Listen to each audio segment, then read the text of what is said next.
Sinabi ng Rock Absolute kay Hong na hindi niya inaasahan na mahuhulog siya sa ganoong sukat na siya ay magiging disipulo ng ilang mababa na Spirit Transformation Stage Cultivator mula sa mailap na rehiyon. At ito ay isang kahihiyan sa buong demonyong landas. Naiintindihan ni Hong na kahit na patuloy siyang ginagamit ni Lin, siya pa rin ang kanyang tagapagligtas. Ngunit ngayon na lumabas siya laban sa Stone Absolute, natatakot siya na naghihintay sa kanya ang problema. Nagtanong si Lin kung maaari ba niyang isipin na ang kalaban ay minamaliit siya. Sumagot ang Stone Absolute na hindi alam ng langgam kung gaano kataas ang langit at minsan ay maaari niya siyang lunurin sa isang solong der.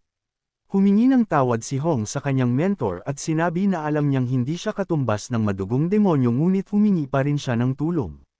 Kung mayroong anumang bagay na maaari niyang gawin, dapat siyang tumakas na lamang.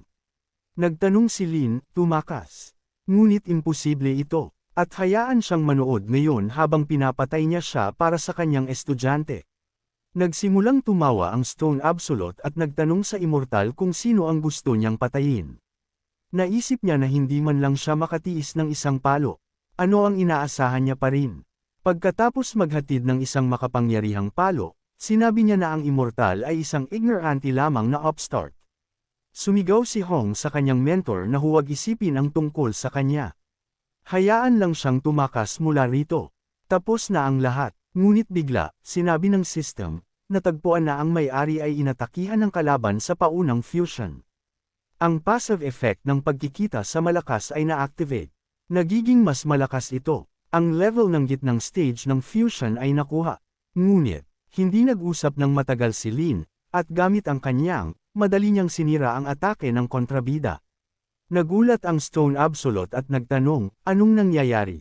Paano ito posible? Spirit Transformation Cultivator. Ngunit pagkatapos mapagtanto ang isang bagay, sinabi niya na ang Immortal ay hindi isang Spirit Transformation Cultivator. Umabot din siya sa fusion stage.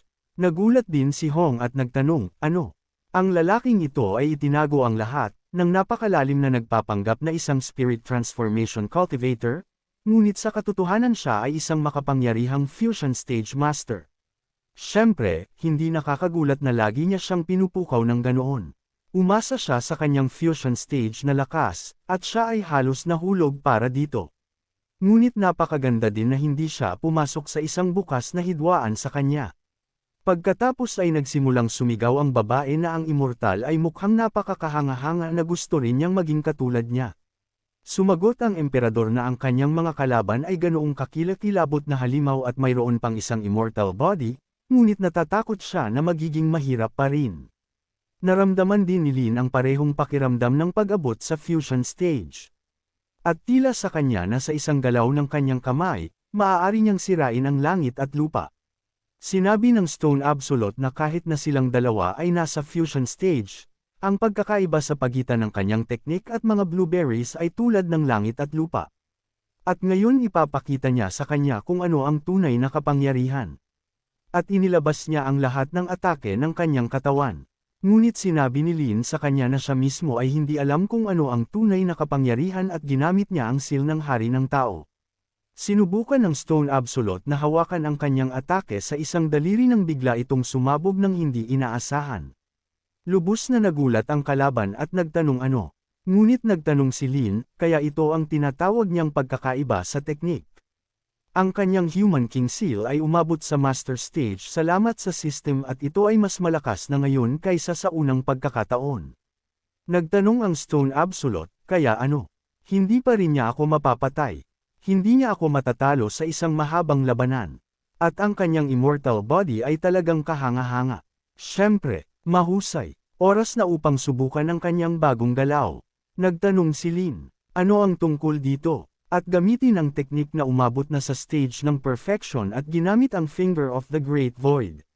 Sa panahon ng atake, sinabi ni Lin na ang isang daliri ay gumagapos sa langit at lupa.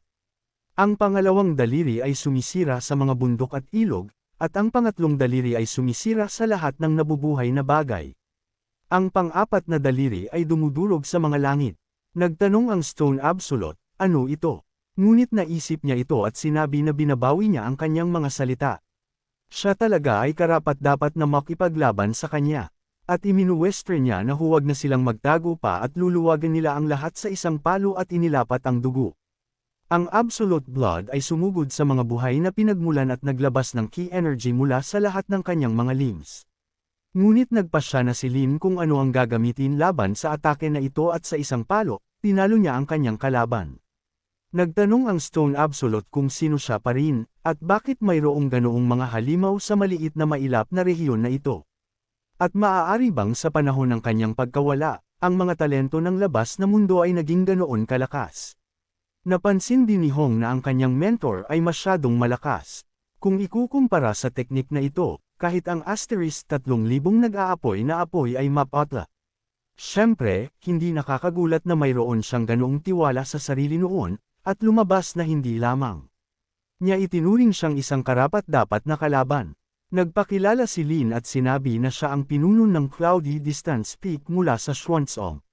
Naisip ng Stone Absolute na imposible. At nang pumasok siya sa Wild Region, sinisiyasat niya. Kahit ang pinuno ng Xuanzong ay hindi nakarating sa Spirit Transformation Stage.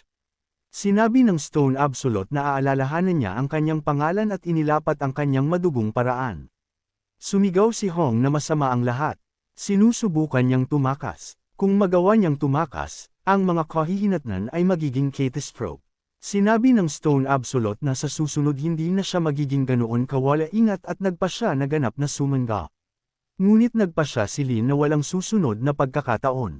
At sinunggaban siya, nagsimula siyang marinig ang Stone Absolute na sumisigaw na hindi, at gusto niya na magwakas na ang lahat. Naiintindihan ni Lin na ang pagkonsumo ng dugo ng tao ay isang krimen laban sa lahat ng nabubuhay na bagay, at kailangan niyang mawawala mula sa mukha ng mundo na ito. Si Lin, pagkatapos sunggaban siya ng ganap, nagpa siya na sirain siya sa isang bagsakan, upang pagkatapos noon ay hindi na niya maririnig pa ang anumang bagay tungkol sa kanya. Tiningnan ni Hong ang lahat ng ito at naisip na ang dating marumi, madugong demonyo na humawak sa gitnang rehiyon sa takot ay nahulog sa kanyang kamay. Nagsimulang magalak ang emperador at sumigaw na ito ay kahanga-hanga. At ang demonyo ay sinira ng immortal, at ang kanyang estado ng harmony ay sa wakas ay naligtas. Lahat salamat sa immortal. Pagkatapos manalo, nagtanong si Lin sa system kung saan ang kanyang gantimpala at hayaan siyang huwag niya siyang paalalahanan. Tinatawag niya ang sarili na isang profesional. Tumugon ang system sa may-ari na natanggap niya ang Bone of the Supreme, isang misteryosong buto na may mga runes na nagbibigay sa mga may-ari ng pinakamataas na likas na kapangyarihan. At ito ay isang regalo para sa isa na nakalaan na maging ang pinakadakila sa mga pinakadakila. Nagtanong ang system sa maestro kung i-connect ba siya sa maestro. Sumagot si Lin na ang Supreme One ay napaka-cool. Hayaan siyang i-connect siya sa kanya agad. Hindi siya makapaghintay. Sinabi ng system na sinisimulan na nito ang pagkakatali. Pagkatapos makumplito ang pagkakatali ng Supreme Bone, ang lakas ng host ay dadami ng malaki. Pagkatapos ng lahat, ipinakita ng system na ang pagkakatali ay kumpleto, at binabati nito ang may-ari. Agad na napansin ni Hong na may ginawa na naman ang lalaking ito. Ang mga alon ng enerhiya na nagmumula sa kanya ay pinapawisan siya, at naging curious siya tungkol sa kung anong malaking mana ang natanggap niya. Kung hindi, ang ganoong makikinang na halimaw ay hindi lilito sa mailap na rehiyon, at ngayon kailangan niyang suriing muli ang kanyang tunay na lakas. Kailangan niyang pabilisin ang kanyang cultivation at maabot ang fusion stage ng mabilis hanggat maaari upang mapigilan siya. Lumapit ang emperador at sinabi na nagpapasalamat siya sa immortal sa pagliligtas sa mga tao ng estado ng harmony. Tiyak na itatala nila ang araw na ito sa mga annals upang alalahanin ng mga inapo ang kabutihan ng immortal. Sumagot si Lin na hindi na kailangan ng pasasalamat. Ang pangunahing bagay ay siya ay maging isang mabuting emperador at alagaan ang kanyang mga nasasakupan. Iyon ang pinakamahalagang bagay. Sumagot ang emperador na aalalahanan niya ang mga tagubilin ng mga immortal. Ngunit biglang nagtanong ang babae kung maaari ba siyang maging disipulo ni Xuantenzong. Gusto rin niyang maging katulad niya upang magtaboy ng mga demonyo at alisin ang kasamaan. Ginamit ni Lin ang kanyang mata at tiningnan ang mga kakayahan ng babae na nagngangalang Shaoliner at napansin niya na mayroon talaga siyang magandang potensyal sa cultivation. Sinabi niya sa kanya na mayroon siyang mahusay na water spiritual route, At siya ay isang mabuting kandidato at kung talagang gusto niya ito, maaari siyang sumang-ayon. Nagtanong ang emperador sa pagtataka. Talaga, kung gayon hayaan si Ler na magpasalamat sa immortal ng mabilis. Agad na sinabi ng babae na nagpasalamat siya sa immortal. Sumagot ang emperador sa immortal na iniligtas niya ang estado ng Wei at tinanggap ang kanyang anak na babae bilang isang disipulo. At ngayon hayaan ang immortal sa ngalan ng lahat ng mga tao na payagan ang isang pista na ayusin para sa kanya at para sa kanilang dalawa na bigyan ng quarter sa palasyo para sa pahinga. Sumang-ayon si Lin at sinabi na pupunta sila. Pagkatapos ng ilang sandali, lumaki si Hong at sumigaw na ang kanyang mga sugat ay gumaling at ang kanyang strength level ay umabot sa peak ng spirit transformation stage. At mula nang simulan niya ang paglilinang ng Asterisk 3,000 nag-aapoy na apoy at pagkuha ng elixir, ang kanyang cultivation speed ay dumami ng malaki. At ang mga paraan ng maestro ay tunay na kahanga-hanga.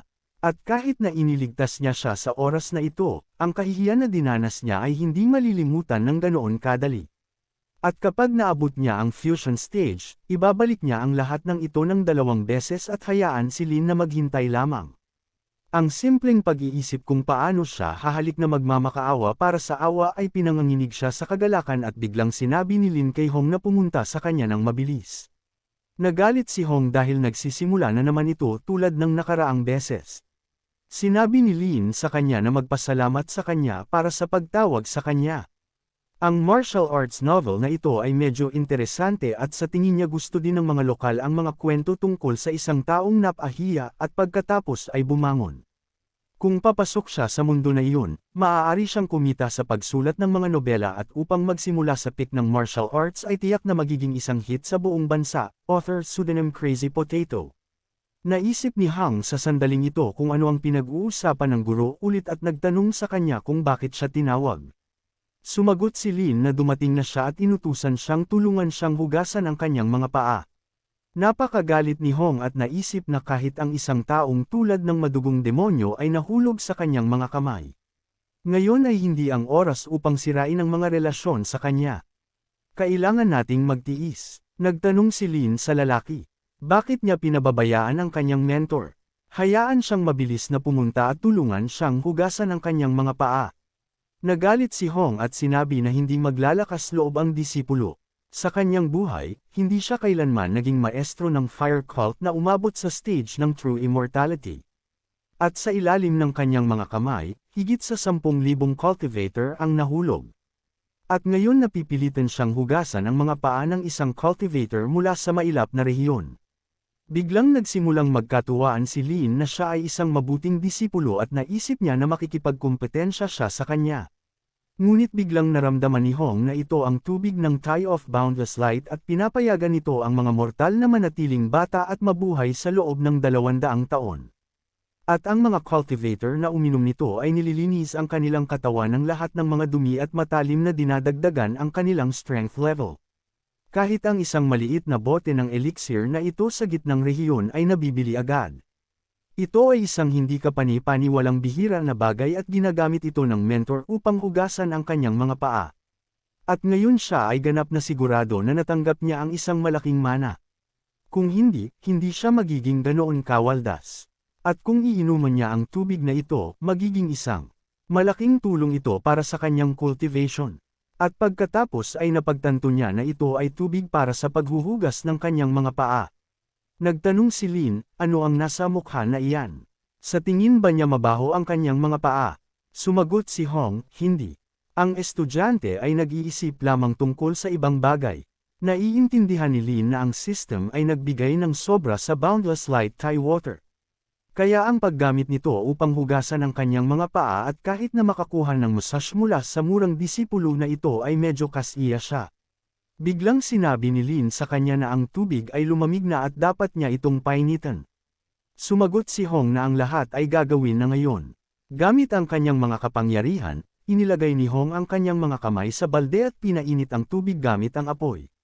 Bigla, pumasok si Liner at humarap sa immortal. Ngunit walang pakialam si Lin dahil nasisiyahan siya sa sandali ng paghuhugas ng kanyang mga paa. Nagulat si Liner nang makita niya ito at agad na naisip, anong nangyayari? Hindi niya inaasahan na mayroong ganoong kakaibang relasyon sa pagitan ng mentor at ng estudyante. Hindi siya huminto at tumakbo papalayo mula rito. Pagkatapos ng lahat, siya ay labis na nahihiya. Nagtanong si Lin sa kanya kung bakit siya tumakas, ngunit ginambala siya ni Hong at nagtanong sa maestro kung nagustuhan niya ang paraan ng paghuhugas niya ng kanyang mga paa. Sumagot si Lin na nagustuhan niya siya ng labis at kung paano niya hiniling na si Hong ay isang babae. Kung hindi, ang kanilang relasyon ay magiging ganap na iba. Narinig ni Hong ang mga salitang ito at labis na nagngangalit at naisip niya na magiging mas malakas siya at mamamatay sa takot at kailangan pa niyang magtiis ng kaunti pa. Bigla, tumunog ang singsing ni Lin. Agad siyang sinabi na ito ay isang mensahe mula sa pinuno ng sekta. Ibinigay siya ng pinuno na bumalik sa sekta ng Madalian upang talakayin ang estratehiya.